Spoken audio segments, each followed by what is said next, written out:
All right, let's go on to our next public hearing matter. And that is proposed adoption of ordinance 2017-03, which would amend section 12 of the Edina Code to increase the purchasing age for tobacco and related devices from age 18 to age 21. And Manager Neal, do you want to go right to Mr. Brown, our Community Health Administrator? No, directly to Mr. Brown, please. All right. Mr. Brown, welcome. Thank you, Mayor Husland and members of the council. I'm Jeff Brown, the Community Health Administrator for the city, and I'm joined by two members of the Community Health Commission, Dr. Caleb Schultz and Nina Sokol. And we'll do a brief rundown of the timeline of this proposal. Basically, the community and then the commission members will offer some thoughts from their perspective. So on the timeline section, basically this proposal started last September when the council and the Community Health Commission had a joint work session, and the idea was to put the item on the 2017 work plan for the Community Health Commission. So on December 6th, the council approved the board and commission work plans, which included this item. On February 13th of 2017, the commission approved their advisory communication language, which we presented on March 7th. So you've seen that advisory communication and the proposed ordinance language. After that meeting, as is required by Minnesota statutes, staff sent out notifications to all licensed retailers in the city on March 10th. There's particular statutory language regarding notification about local tobacco ordinances. So a public hearing style notification was drafted by our city clerk and then sent out to each licensed establishment. That's required 30 days before tonight's meeting, and that was completed by staff. And now, tonight, the ordinance language is in front of you. So that's where we are now, and I'll pass it off to Dr. Schultz to talk from a commission perspective. All right. Thanks, Mr. Brown. Dr. Schultz, welcome. Good evening. My name is Dr. Caleb Schultz. I'm a physician at HCMC. I live in Edina, and I serve on the Community Health Commission. This has been an excellent process, a thorough process, and I thank you for allowing me to introduce the issue tonight. I want to especially thank city staff for putting together such a thorough and comprehensive draft ordinance. I think it will serve Edina well and provide a model for other communities. So thanks.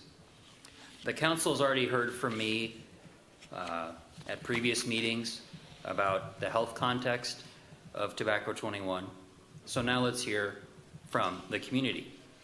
Tonight you'll hear from parents, coaches, medical professionals, and young people, all of them from Edina residents. And we represent a variety of voices. Excuse me. We've come to the same conclusion, though, about Tobacco 21. It's the right step to take because we care about our kids. Edina will be the first, but hopefully not the last to enact Tobacco 21, and we can set an example. So before I turn to others, I'd like to just remind you that Tobacco 21 has been shown to work at the local level. Needham, Massachusetts passed this in 2005, and they had a 50% reduction in their high school tobacco smoking prevalence. That's a very significant change. We should be aspiring to do the same thing here in Edina. As a physician, a public health advocate, a community health commissioner, an Edina resident, and perhaps most important, a father of young boys, I urge each of you to demonstrate your commitment to our children's health by voting yes on the Tobacco 21 ordinance. Thank you. Thank you, Dr. Schultz. Now I'm going to open this up for public testimony. We'll take your testimony next, but I want to... I think one of the other members of the commission was going to speak too. Yeah, but how many members are you going to speak? Just okay. All right, fine. I thought if there were many that were going to speak, we'd open it up for public hearing and have you use the clock. But I think I'm the last that's fine. one. I think you're good. Would you give us your name and address, please? Nina Sokol, 6417 Timber Ridge. Thanks, Nina. I'm a senior at Edina High School, and I'm a student commissioner on the Health Commission. So I'm here tonight representing Tobacco 21 as a student, as in the high school, and as a commissioner. This topic is very personal to me. My grandmother began smoking when she was in high school, and by the time she was in her mid-50s, she developed lung cancer, and she died of it. Perhaps if there had been Tobacco 21 ordinances when she was around, she would still be here today. So, as a young person, it's easy for me to understand how Tobacco 21 will prevent young students and kids from smoking. In high school, if you are smoking, the only way to get your tobacco is from someone who's 18. Just yesterday morning, in the middle of the comments in school, I witnessed an exchange of people doing just that. There was an 18-year-old who was buying a pack of cigarettes for a 17-year-old because he couldn't buy it himself. And that's not uncommon. I've witnessed this multiple times over the last week alone. So we could really use this ordinance to raise that, because I'm concerned for the students of my school, and I don't want to see them fall pressure to tobacco products. You know, as a senior in high school, I know a lot of seniors and a lot of students who are 18, but I don't know any who are 21. So there's no way it could get in like that. Tonight you'll hear from more of my peers who will say more things similar, how they've seen this type of thing happen before, and how they agree that we need to prevent this as much as possible. I'd like to thank Dr. Schultz for his leadership on our committee and guidance in this vision. Thanks. Thank you, Ms. Sokol. Thank you very much. Anything else, Mr. Brown? Otherwise, we'll open it up for public testimony. Okay. All right. Folks, we're going to have a public hearing here with respect to this proposed Tobacco 21 ordinance, so-called Tobacco 21 ordinance. So if there's anyone that wishes to come forward and testify for the council, you'll have 3 minutes. I think you've been sitting here all evening and watching the sequence of things, so please come forward. Good evening. Hello. My name is Nia Marie Kilstoft, and I am not an Edina resident, but I live at 6504 Irving Avenue South, Richfield, Minnesota. I am a senior, and I am a member of the Edina High School Sober Squad, and I'm here to tell you why I and we as a Sober Squad community strongly support raising the tobacco sales age to 21. As a high school student, we participate in clubs, sports, and other extracurricular activities with 18-year-olds. I myself will be turning 18 in a month and a half. They're close friends, and we see how easy it is to get tobacco products from those who can legally buy it. Some of our peers intentionally buy tobacco on their 18th birthday simply because they can. I have many friends that have talked about it, and I have many friends that already do because they are 18. They vape.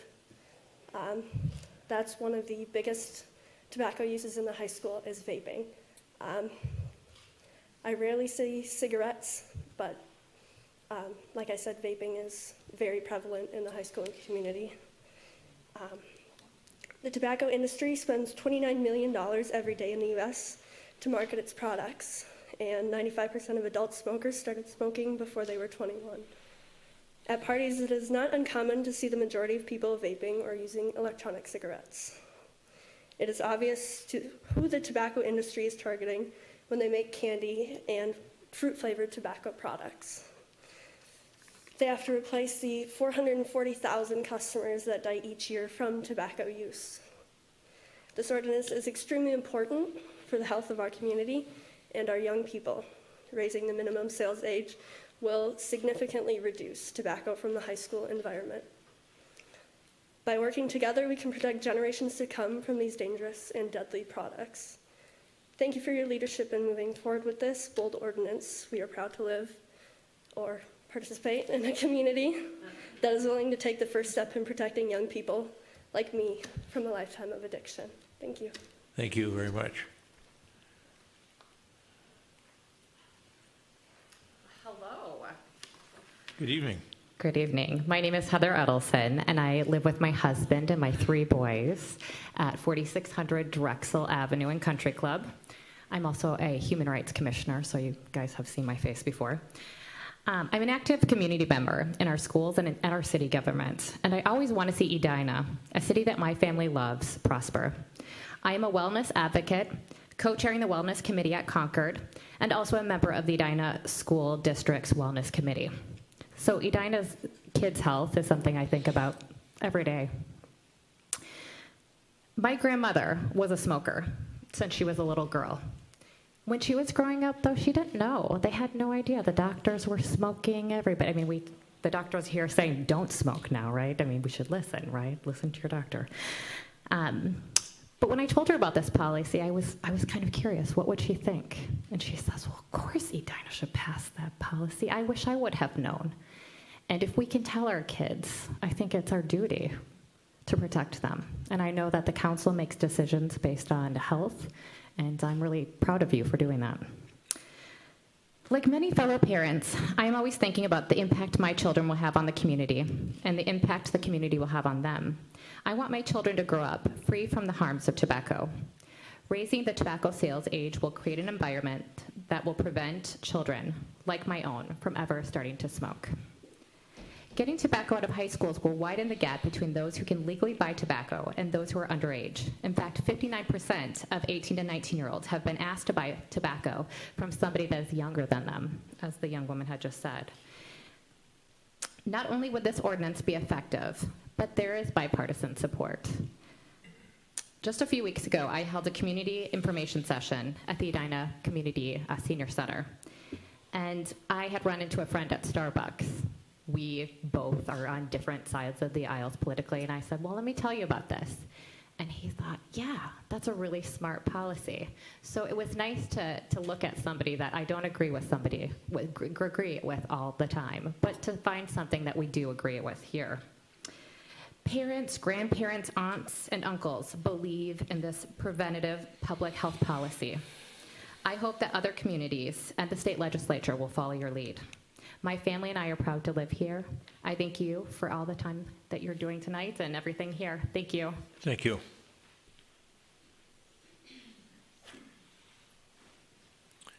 Good evening. Good evening. I think it's still evening, isn't it? It's close. Good evening, Mayor Hovland and the members of the City Council. My name is Ann Deschler, and I live at 6621 Galway Drive. I've lived in Edina for 34 years, and my husband is a lifelong resident. I'm an oncology nurse, and I'm a volunteer with the American Cancer Society Cancer Action Network. Thank you for the opportunity to speak tonight in support of the ordinance to raise the tobacco sale age to 21. I was inspired early in life to fight cancer. At 16, I watched my grandmother die in 6 months of a cancer that we now know is associated with secondhand smoke. And just out of nursing school, I heard a whistleblower speak from the tobacco industry at the American Cancer Society. Personally and professionally, I know the toll that cancer takes on families. It's devastating and it's agonizing. Tobacco use is the most preventable cause of death in Minnesota. Smoking is responsible for the deaths of 6,000 Minnesotans every year. 40% of those deaths are from cancer tied directly to smoking. Our daughters attended Edina Public Schools, and back then they talked about students using tobacco products, as you've heard from students tonight. Statistics show if youth don't start smoking by the time they're 21, they likely never will. Edina can prevent a lifetime of nicotine addiction and tobacco-related cancer, disease, and death. Edina has the opportunity today to be the first in Minnesota to raise the tobacco sale age to 21. We can be a leader in the fight against tobacco and the fight against cancer. Please support this ordinance to raise the tobacco sale age to 21. Thank you. Thank you, Ann.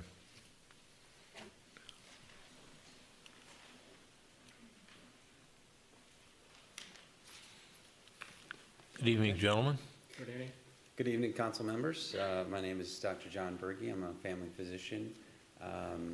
at France Avenue Family Physicians in Edina, and I am an Edina resident living 6713 Samuel Road. I'm here with my colleague, Dr. Sandeep Kalola. Okay. Good evening, council members. My name is Dr. Sandeep Kalola. I live at 6117 Parnell Avenue, Edina, and I'm a family physician at Fairview. Thank you for your time today. Dr. Berg and I here on behalf of Minnesota Academy of Family Physicians, representing more than 3,100 family physicians, family medicine residents, and medical students in Minnesota. We are here to voice our support for the proposed ordinance change that will increase the tobacco purchase age from 18 to 21. I think we all know the negative health effects of tobacco: cancer, stroke, heart disease, and many more. We see this in our work every day. Here are the few things that may not be readily available or you might not know. In Minnesota, tobacco use is still the #1 cause of preventable death and disease. Tobacco kills over 6,300 Minnesotans each year and costs our state more than $3 billion in excess healthcare cost and lost productivity. Nicotine is particularly harmful to the development of adolescent brain. Research suggests that nicotine interferes with the brain maturation and can have a long-term effect on development and mental health. 95% of the youth start using tobacco products before they turn 21. If young people can make it to 21 without starting to use tobacco, they will likely never start. To wrap up, I'm going to turn it over to Dr. Berg for a few final thoughts. Thank you, Doctor. Council members, we're passionate about Tobacco 21 because a recent report from the Institute of Medicine found that increasing the legal age to purchase tobacco to 21, smoking initiation among 15 to 17-year-olds would be reduced by 25%. We know that this policy change works for young people.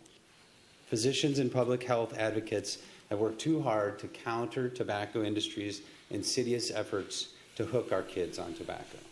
The time to act is now. Prevention works.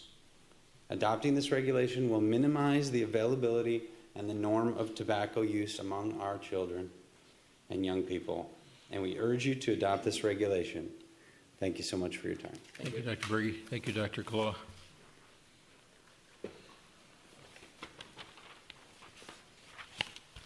Good evening. Good evening. I have some good news. I'm one of maybe the last speakers. And hopefully I won't turn into a pumpkin at midnight here. My name is Ann Heinrich, and I live at 4112 West 44th Street in Morningside. My husband Todd and I have 2 teenage daughters. But I'm a Nordic ski coach for Edina High School, and every year I have a chance to work with the athletes at the high school. This year there were 160 kids on the team, and I can tell you I am passionate about their health and well-being. We work hard every day, and I certainly owe it to those kids to do my best to speak on their behalf. And as a city, I think we have an obligation to take care of all the residents in our community, both the young and the old. I'm skipping through some things because there's points we've already made tonight. But I will say there might be some objections to this ordinance. You've likely heard that this will have an impact on the revenue for the Edina tobacco retailers. But here's what we know. 18, 19, and 20-year-olds, their sales constitute just 2% of tobacco sales overall. That's all they're buying. It's a really small number, but that same group of buyers is really feeding the pipeline for the younger underage smokers today because, as some of the students pointed out, those 18-year-olds can buy and then sell to our younger people. So if we minimize that pipeline, it really changes how tobacco is being used at the high school level because those connections aren't there between underage smokers and older 21-year-olds. So I really don't think that there's a very large impact on the retailers, and I am really very confident about that. Tobacco companies are deliberate on how they advertise. Because of the tobacco settlement here in Minnesota, we have access to millions of pages of internal documents which reveal their tactics. One industry executive said that he wanted to exchange research data with lifesavers to figure out which flavors kids would like the best. On the witness stand, the chairman of Liggett & Myers Tobacco Company said, and I quote, "If you really and truly are not going to sell to children, you're going to be out of business in 30 years. So tobacco companies are very intentionally trying to market tobacco products to our teens.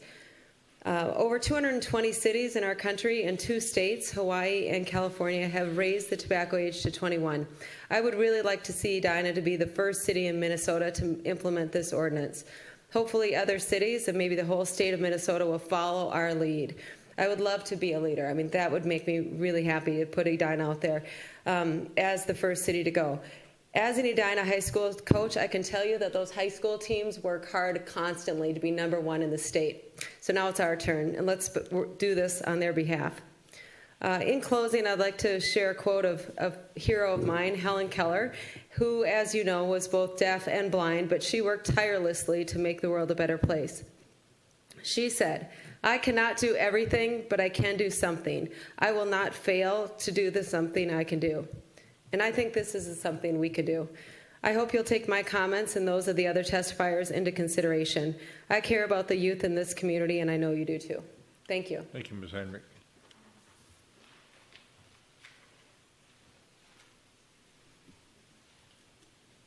Good evening. Good evening, Mayor, members of the council. My name is Tom Bryant. My office address is 12100 Single Tree Lane in Eden Prairie, Minnesota. I am the Executive Director and Legal Counsel for the National Association of Tobacco Outlets. That is a national retail trade association of 50,000 member stores nationwide, including stores here in Edina. On March 13th, I sent an email to the City Council members asking time to make a presentation on the age 21 issue in response to the presentation made by the Edina Community Health Commission at the March 7th City Council meeting. To date, we have not been afforded that opportunity, neither the retailers nor myself, even though under the guiding principles of the city on your website states that the council will make itself available to all parties on an equal basis. We are not being treated equally. Also, according to the March 7th City Council meeting minutes, the Health Commission assured the City Council members that it would conduct outreach to retailers on this issue if the issue moved forward. According to our information, none of the retailers have been contacted for any outreach by the Health Commission. In addition, the March 10th notice of the public hearing sent out by city staff is vague. It did not state the specific subject matter of this ordinance as required by state law. Some of our retailers didn't even receive the notice. We had to contact and tell them about that. So based on that fact alone, because state law was not followed, this matter should be postponed for appropriate notice. In short, we believe there's been a lack of due process here afforded the retailers, and I reiterate our request for time to make a presentation to the council and create a dialogue with city staff. The underlying purpose of the ordinance is to reduce youth access and use of tobacco. Retailers support that goal. In fact, according to retail compliance check data provided by the Minnesota Department of Human Services, Edina retailers had a 100% compliance rate in compliance checks not selling to youth for the past 2 years, 2015 and 2016. I'll provide you with that data here when I'm finished. Your local retailers are not the problem. The real problem was found in a study conducted by the U.S. Food and Drug Administration. They found the vast majority of the youth use social sources to obtain tobacco. That is older age friends, siblings, parents, and even strangers. Raising the legal age does not solve entirely the social sources problem, because anyone 21 and older can still legally obtain tobacco and then provide it to those under 21. Also, the Minnesota Student Survey reports that smoking among 9th graders has been reduced from 19.6% in 2001 to 4.3% in 2016, an 80% reduction. Similarly, there's a 75% reduction amongst 11th graders, all done without going to age 18. We believe adults who are 18, 19, and 20 have the right to purchase legal tobacco products and make that decision for themselves. We would hope you feel the same and allow us to make the presentation and postpone formal action on this ordinance. I have my testimony and the compliance check data and the FDA study data that I'll leave with the clerk for you. Thank you. Thank you, Mr. Bryant.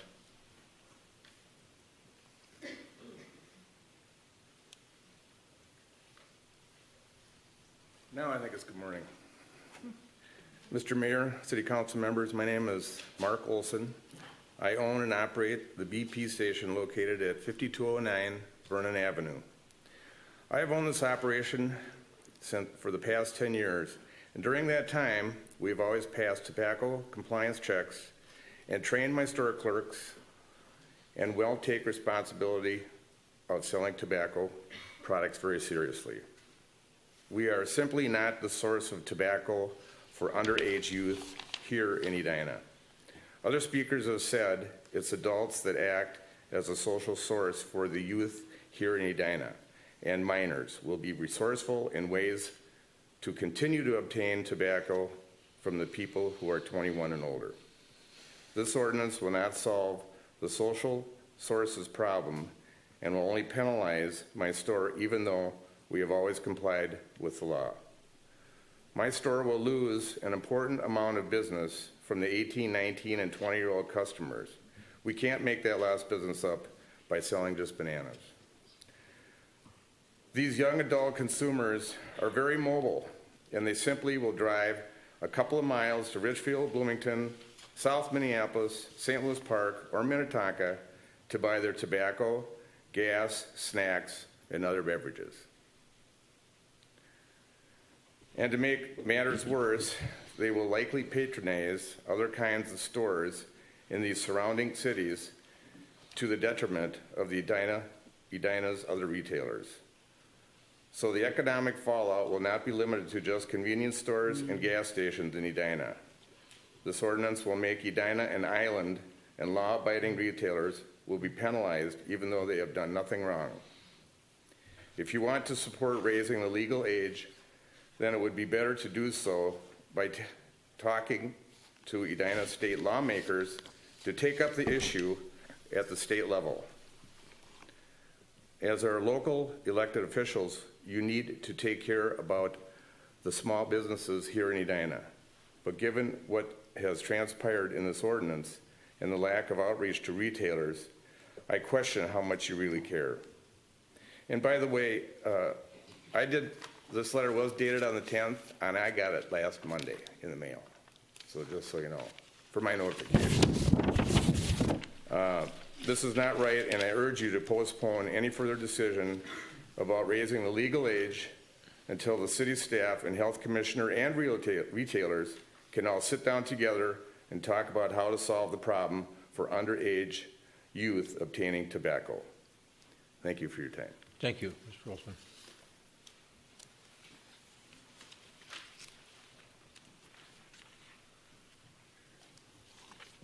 Good evening. Good evening, Mr. Mayor and City Council members. My name is Steve Rush, and I'm the Director of Government Relations for Holiday Companies, a family-owned Bloomington-based Minnesota business. Our corporate headquarters is at 4567 American Boulevard West in Bloomington, Minnesota. We have one convenience store here in Edina on Interlochen. Holiday never received a copy of the notice of public hearing of March 10. We never did. Also, as I understand it, the proposed ordinance was not published on the city's website until April 17, which was yesterday. I barely had time to read it, and I'm disappointed that an ordinance being voted on this evening was only published for retailers to review the day before. I also see very serious potential compliance problems with this ordinance at Edina being at age 21 and the rest of the state being at age 18. Whenever anyone wants to buy tobacco products from Holiday, we request their ID if they appear to be 40 or under. We then swipe the magnetic stripe of the identification on the cash register to determine if the person is of legal age. However, all of our software in Minnesota is coded to verify age 18, not 21. I've asked my information technology department if one store in Edina could be recoded to require verification at age 21. As of this time, I've not received an answer as they are still doing testing. Certainly, if we'd been given notice as we were supposed to, we could have worked through these problems with the Health Commission. We will now have to provide individualized training for just one store out of the 300 that we have in Minnesota. Even with training, mistakes are going to be made. I can easily see a person of age 18 to 20 coming into the store to attempt to buy tobacco products. When the POS system, if we're able to get it recoded in time, declines the sale, we will likely have an annoyed customer who does not know you have to be age 21 to buy cigarettes in Edina. We could very easily have employees forget the age 21 requirement and the age 21 signage. A sales associate may manually calculate the age of the customer and make the sale anyway and be in violation of the law. When an employee is transferred from another city due to a staff shortage, that individual probably won't be told that the legal age is age 21 in Edina. They could easily violate the ordinance due to ignorance.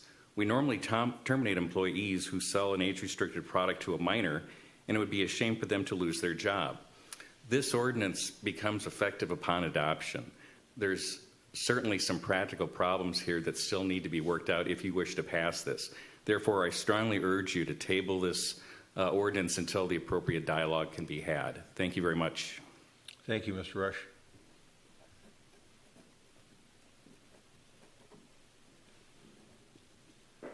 Anyone else?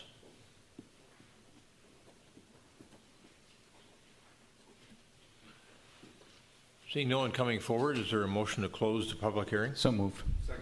Got a motion and second to close the public hearing. Discussion? All those in favor say aye. Aye. Aye. Opposed say nay. Carried. Discussion, I guess there were a few issues that came up. One is the notice. Any issues on notice, Manager Neal? If I could ask Mr. Brown to come. It's my understanding, Mr. Brown, that the letters that were sent out notifying the license holders of tonight's public hearing and public meeting were sent to the same address that we used to send their license renewal applications. Is that correct? That's correct. And they seem to have gotten those. From our standpoint, the obligation is, do we send a letter? We don't really have any control about what happens to it on the other end. But in terms of were they notified? Yes, they were. They were sent letters that they have shown evidence of receiving at those addresses in the past. Other questions that came up for people? So that was the most significant one that I saw.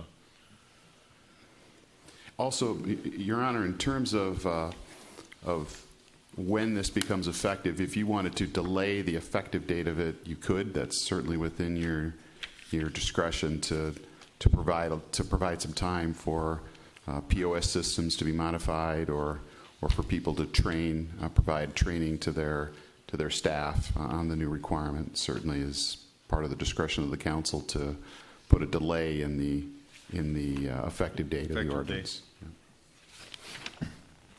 When you say the letters were sent, I believe you. How much notice are we supposed to give, and how much time did they have from the time those letters were sent before now? Well, I'll ask our city attorney to comment on whether this was an obligatory public hearing or not. But Mr. Brown can comment on when the letters went out. As far as I consulted with the city attorney also, and it's a 30-day notification requirement. Today is the 18th, and we sent the letters on the 10th of March. So we were ahead of that 30-day notification requirement by quite a few days. Excuse me. Did you have anybody contact you within the last 5 weeks other than Not Mr. myself Bryant? directly. I think it went more to city management.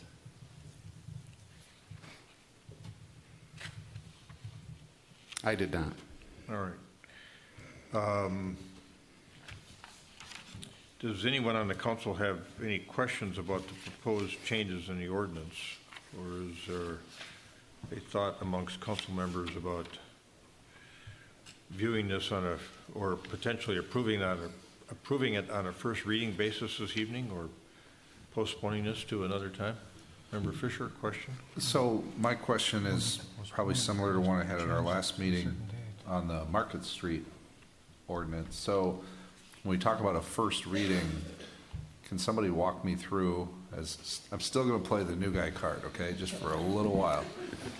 So if we approve what we're calling a first reading, does that imply there's a second reading? Mayor, members of the council, yes.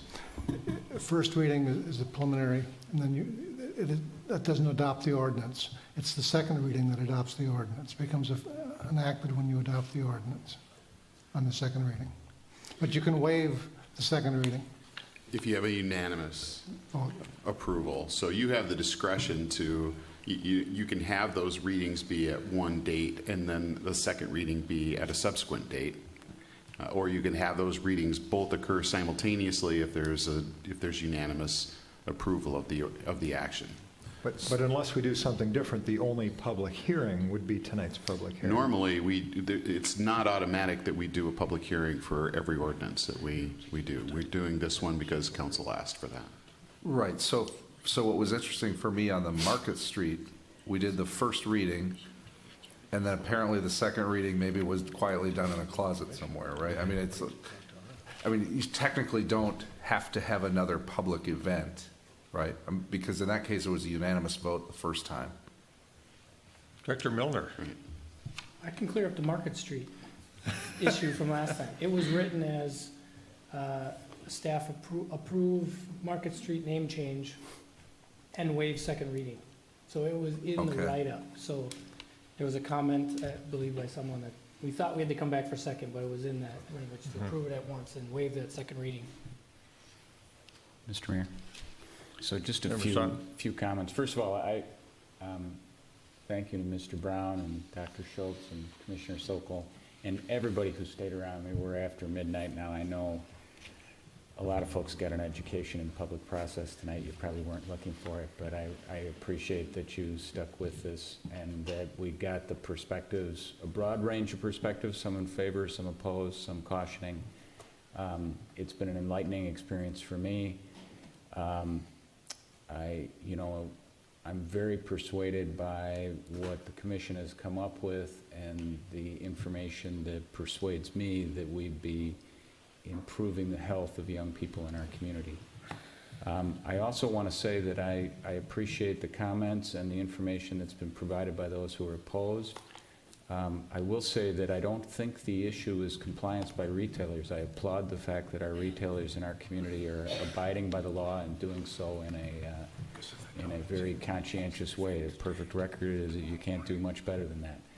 But as I understand what we're trying to accomplish here, the point isn't that we are selling to kids under 18. We're selling to kids over 18, and the tobacco is getting to the kids under 18. So the fact that the retailers are complying with our current law doesn't fix the problem. I also, and I just want to make sure, Mr. Brown, that I'm reading this correctly. As I understand it, the ordinance is about sales of tobacco or tobacco-related products, not consumption or use of those products. Is that right? That's correct. So we're focusing just on the chain of distribution here, and we're trying to alter that chain to accomplish a purpose that I think is a very worthy one. I am persuaded by the gentleman from Holiday who spoke on some of the mechanical issues, and so I'm willing to do a slight delay, whether that be 30 days after publication or doing 2 readings and then some delay. But I would move first reading. I guess what I would say is I'll move first reading of the ordinance with a second reading to be conducted at our next meeting, and then effective date to be 30 days after adoption. Is there a second? I'll second. Discussion? Member Fisher? I would say the best way to describe my journey in all of this, and I guess before I even say that, I just want to thank everybody for being here tonight and doing what you did and that goes for everyone in the room. I feel bad because I think we lost a lot of people that really wanted to be part of this as well. But my journey, if I could describe it succinctly, would be from going from cynical to skeptical to hopeful and now inspired. And it's been a series of, and I don't even know how many emails, but an enormous amount of emails. And I reached out to a lot of people that offered their expertise. And, at first I really believed that this wasn't our business to deal with. And I believe, we should deal with things like we just did all night. That's our role. And I felt like this is the role of a state legislator and maybe federal, whatever. But what I learned through this process is that there are some things that we might have to start locally. And I think I've learned that we can actually make a difference for our young people. And statistically, and you know, some comments were made by a few of the gentlemen about, you know, whether or not this will make a difference. And I question the same thing, but I learned that data, and it was validated. And Mr. Bryant in particular makes a strong case about compliance, but in some ways he's making the same case that everyone else is making. And what occurred to me through this process is this is not about 18-year-olds at all. It's about 16-year-olds, right? And who do they know? They know the 18-year-olds. And our commission member who saw it in the school nailed it, right? That's what's happening. And we can make a difference, and I think we should do it. Thank you. Member Stewart. Thank you. I had a similar journey to that of Member Fisher. I started out looking at this as an issue of commerce. And for me, it's very clear. We do not want to have city ordinances create a patchwork of different rules across the state. We do not want to have different rules and requirements from city to city to city, so that as you just move a few miles, you have these different rules of commerce. And I believe that. Where I had a softening of my viewpoint on this is not looking at it as an issue of commerce, but looking at it as an issue of health. Dr. Schultz, you did a great job of educating me, both with the written materials, but also with your presentation. And I thought particularly compelling was this story of Needham, Massachusetts, where they thought that they would change the rule and every community around them would follow them. I don't hold any particular illusions about that. I don't care if other communities follow us or don't follow us, or care that we do this or don't care that we do this. It's all the same to me. What I found compelling was the story that when Needham did this, and nobody followed them for years, and they were an island of 21 age tobacco sales. And even with that, the statistical evidence of the improvement in the health of just their community was dramatic. And I thought that well, if we can't be accountable to help improve the health in our own community, then I think we don't belong here. So that was a journey that I took to get where I am, and I support this motion. Thank you. Member Brindle? Thank you. So thank you for bringing this to us, to the, that's a comment for the Community Health Commission. I think this is where things start at the local level. I think this is where we have a lot of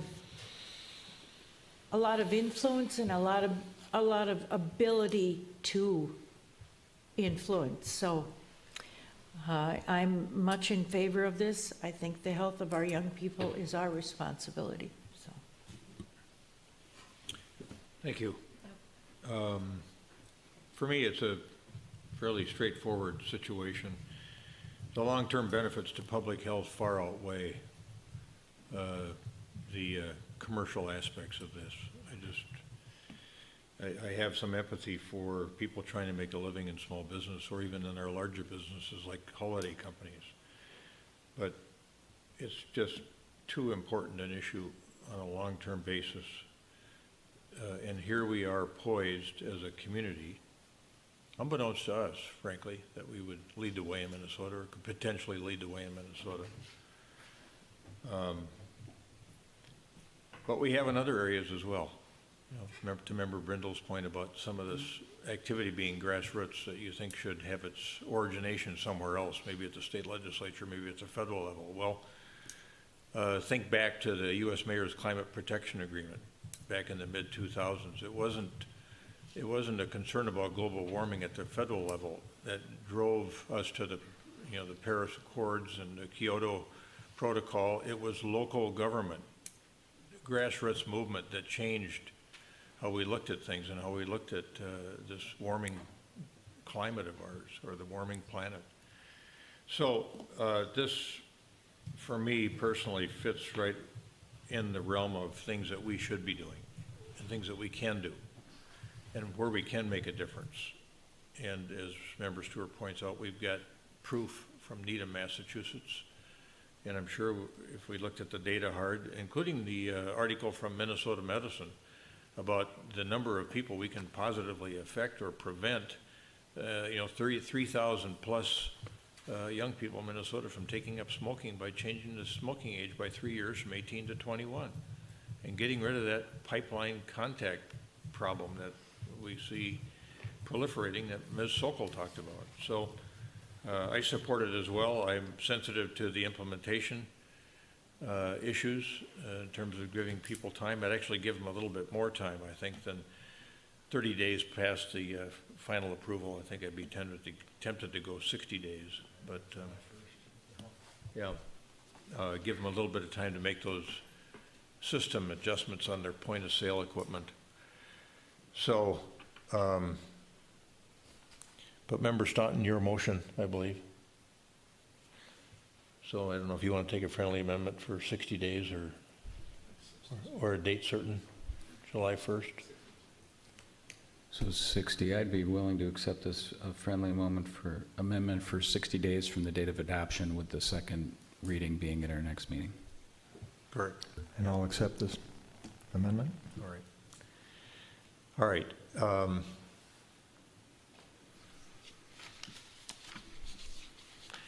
We can do this on a voice vote. All those in favor say aye. Aye. Aye. Opposed? Carried. Thank you, everybody, for coming this evening.